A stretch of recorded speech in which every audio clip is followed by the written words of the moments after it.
નમસ્કાર મિત્રો, પોતાના પૂજ્ય દાદાજીના દર્શન માટે ઉત્સુક એ સમુદાય તત્વજ્ઞાન વિદ્યાપીઠના આંગણામાં એકઠો થયો હતો.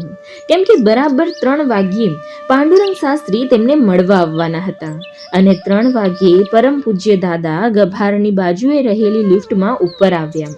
હાજર સૌની આંખોમાં આનંદ છલકાયો, આંખોમાં સુખાનંદ છવાઈ ગયો.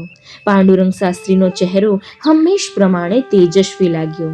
માત્ર છેલ્લા કેટલાક દિવસની દોડધામ, માંદગી અને ઉજાગરાને કારણે તેમના ચહેરા પર થાક સ્પષ્ટ દેખાઈ આવતો હતો.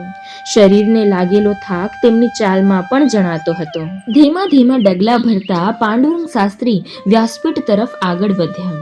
1-2 લોકોના ટેકે ટેકે તેઓ વ્યાસપીઠના 3 પગથિયા ચડ્યા. વ્યાસપીઠ પર બિરાજીને તેમણે હાથ જોડીને બધા પર પોતાની દ્રષ્ટિ ફેરવી. ત્યાં ઉપસ્થિત 2000 સ્વાધ્યાયીઓએ પણ આપોઆપ હાથ જોડ્યા અને તેમનું તેજસ્વી રૂપ આંખોમાં સમાવી લીધું.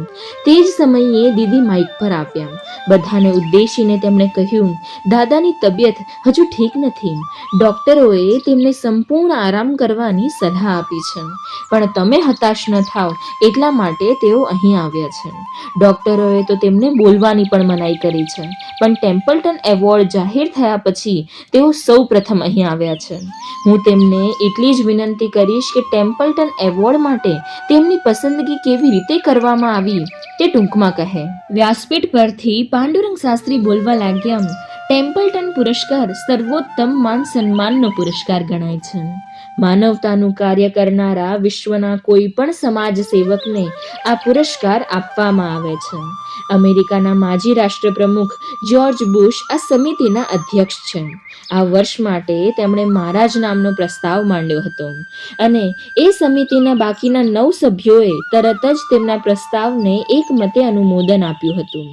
હકીકત તો એ છે કે એ સમિતિમાં એક પણ ભારતીય તો શું, એકે એશિયાઈ સદસ્ય પણ નથી. એમ હોવા છતાં બધાએ એકમતે મારી પસંદગી કરી. એને હું પ્રભુ કૃપાનું સંકેત માનું છું. પત્રકાર પરિષદમાં પણ મેં એમ જ કહ્યું, આ ટેમ્પલ્ટન એવોર્ડ એટલે પરમાત્માએ મને મોકલેલો પ્રેમપત્ર એમ મને લાગે છે. હવે આવતા મહિને લંડનમાં પ્રિન્સ ફિલિપના હસ્તે એ પુરસ્કારનું વિતરણ થશે. આટલું બોલીને પાંડુરંગ શાસ્ત્રી અટક્યા. તેમની સામેનો જનસમુદાય ગડગડો થઈ ગયો. ઘણા પ્રેમાદર સાથે સૌ તેમને નિહાળી રહ્યા હતા. તેમણે મનોમન તેમનું અભિનંદન કર્યું. પ્રત્યક્ષ રીતે તેમને અભિનંદન આપવા એ કોઈને યોગ્ય લાગ્યું નહીં, કેમ કે એ ફક્ત ઔપચારિકતા ગણાય. પરિવાર કહ્યા પછી ત્યાં ઔપચારિકતાની શી આવશ્યકતા?